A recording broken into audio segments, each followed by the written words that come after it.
Good afternoon, CFM. This is Coach Matt with our Monday workout. We're going to do a benchmark called Fight Gone Bad, which is a fun and challenging training benchmark.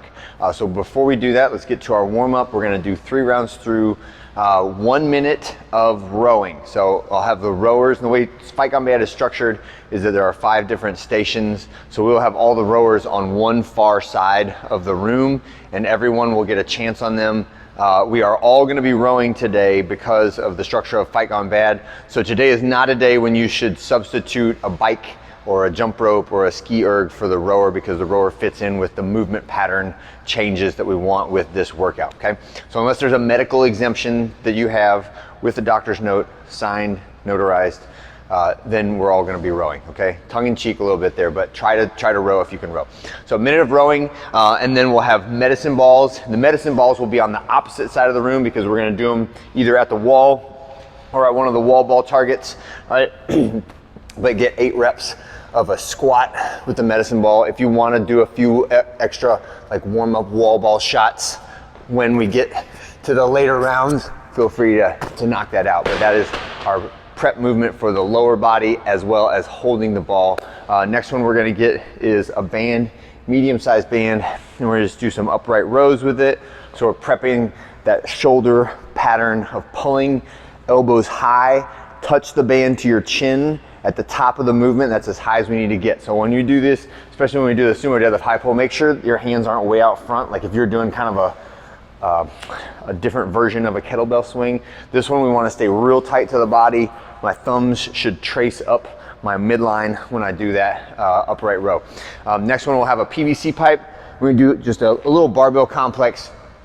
So strict press with the PVC pipe, and then feeling the difference going to a push press, right? So dip drive press for 4 at the end of that, right? And the goal there, anytime we do those progression-based barbell complexes, is for you to feel the efficiency difference between a strict movement and a dynamic movement where we are creating energy and momentum with our hips, transferring it through our core, and finishing with the arms, right? Same thing on the next one. So a hang clean pull. So this is from the top of the knees, jump and shrug, and then a hang clean high pull. So that is jump and shrug, high pull, right?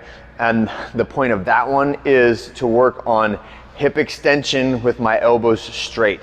So if there's one consistent coaching cue that we see all the time in any movement where we are doing a hip to shoulder type motion, it is that I want my arms to stay straight for the majority of my hip extension, right? So that means if my elbows are bending while my hips are still bent, I am fighting or counteracting the efficiency of the movement. I'm making it harder than it needs to be. If I will add a little bit of timing and skill and coordination to the movement, it will be much more efficient. I can move more weight, I can do it safer, right? So hip extension, then my arm pull, right? And that will be the same thing we do when we get to the kettlebells and the sumo deadlift high pull, right?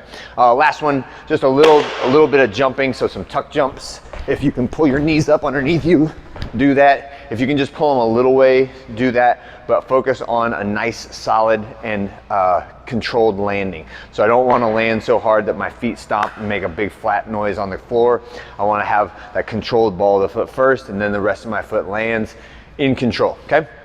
All right, so Fight Gone Bad is 3 rounds through, 5 minutes of work and 1 minute of rest. And we're gonna rotate every minute on the minute, okay? So the way that this will be set up is I'll have a row of wall balls. There'll be a men's wall ball, a ladies wall ball, and probably some other ones out too for scaling purposes. And then on the next one, we'll have a row. I've got this compressed a little bit so you can see it in the video. We'll have a row of kettlebells, right? The kettlebell weights will be 35 for the guys, 53 for the ladies. I take that back, sorry. The kettlebell is heavier. It's a 70 pound for the guys, 53 for the ladies, right? In the original Fight Gone Bad, we used barbells for both of the weightlifting movements, but because of the number of bars and the congestion in the room, we are using the same weight. We are just using a different object, right? So it's a kettlebell, a little bit safer, easier. There's less like side to side motion. It's better on the equipment. So that is the standard that we have taken in the last like 6-7 years on Fight Gone Bad. All right, so there'll be sumo deadlift, high pull. The next one in the middle of the room will be boxes for box jumps. And again, there will be a multitude of boxes out. They will all be out in the room all day long, so you won't have to worry about getting stuff out and putting it away unless you're the 8 p.m. class, in which case you get to put away everything. So thank you so much to the 8 o'clock class. All right, and then the last two are another barbell, and that's for push press, and then the rowers. All right, and we'll go in order. So you will start the workout on the wall ball, and this is a workout where I don't want you to do it out of order. I want you to do it in order. So if there's like 19 people in the class and we have 8 stations, then we're gonna do 3 heats, right? And the heats will just be 1 minute apart, and they will go right from one to the next to the next. If we have enough room, we'll space them out by a minute so you're not right on somebody else's heels, because sometimes transitions take longer or shorter, right? But we'll start off with a wall ball. So everyone's lined up at your wall balls. We'll say 3, 2, 1, go. I pick up my wall ball and I'm doing reps for a minute, counting however high I get. Let's say I get 19 reps of the wall ball in a minute. Set it down, 3, 2, 1, switch. All right, next one is my sumo deadlift high pull. Okay, so again, this is from the ground until the kettlebell gets to about my chin. And the main thing here is watch out for your chin, because it'll have some momentum going upward. And if you're not careful, you will clock yourself in the mouth with it. But think hip extension and then pull to my chin. Touch the ground, hip extension, pull to my chin. Sumo deadlift high pull. After that, 3, 2, 1, switch. We're on to our 3rd minute, and now I'm doing box jumps.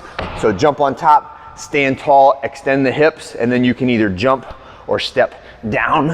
The prescribed height is 20 for the guys, 16 for the ladies. So this is a high rep exercise. You should be trying to get like 30 reps of the box jump in a minute. Next one, keep continuing on. And again, I'm compressing this a little bit just for space in the video. Now it's push press. Same weight as my sumo deadlift high pull. So for the guys, it'll be 75 pounds. For the ladies, it'll be 55 pounds. Dip, drive, press. So shoulders to overhead movement. As many reps as I can get in a minute. On the, for the 55 pounds, just try not to like slam the bar on the ground, because it makes the little 10-pound plates unhappy when you do that. And if the plates are not happy, then Coach Matt is not happy. And then the last one is rowing. Rowing for calories, 3, 2, 1, switch. Go to your rower. We'll try to have the rower zeroed out. If not, this is one where 10 seconds can make a pretty big difference in the calories that you get on a rower. So if your transitions are slow, or if you're not going, if you're spending time sitting there pushing the button and not rowing, then you're missing out on calories and points that you could get in that minute, right? So try to be rowing for as much of that minute as possible. 3, 2, 1, rest. You get a minute of rest to walk your way back to the beginning, and we're doing that whole sequence 3 times through for a total cumulative score, right? That is it for today. This is a benchmark that we do relatively frequently, at least once a year. So you may have a score in your history, but we're looking for hundreds, right? It could be 150, could be 250. 300 is a very good score to get on Fight Gone Bad, and there's lots of different ways to add it up. A lot of times people will try to pick one exercise that they're really good at and really hammer that one out, and then kind of like back off on some of the other ones. But I encourage you to just give us a good solid effort on all 5 of those stations, and recognize that the movement pairings are intentional in the way that they move across the room. So try to do it in order, and try to do it, the weights are also meant to be relatively light and something that you can move relatively quickly. So ladies, don't be afraid of that green stripe kettlebell. It's only 53 pounds. It just seems like it's heavy because it's that one single object rather than a barbell with the weights all spread out and it looks lighter, okay? Have a great one, enjoy your time, and make sure you log your score on Fight Gone Bad.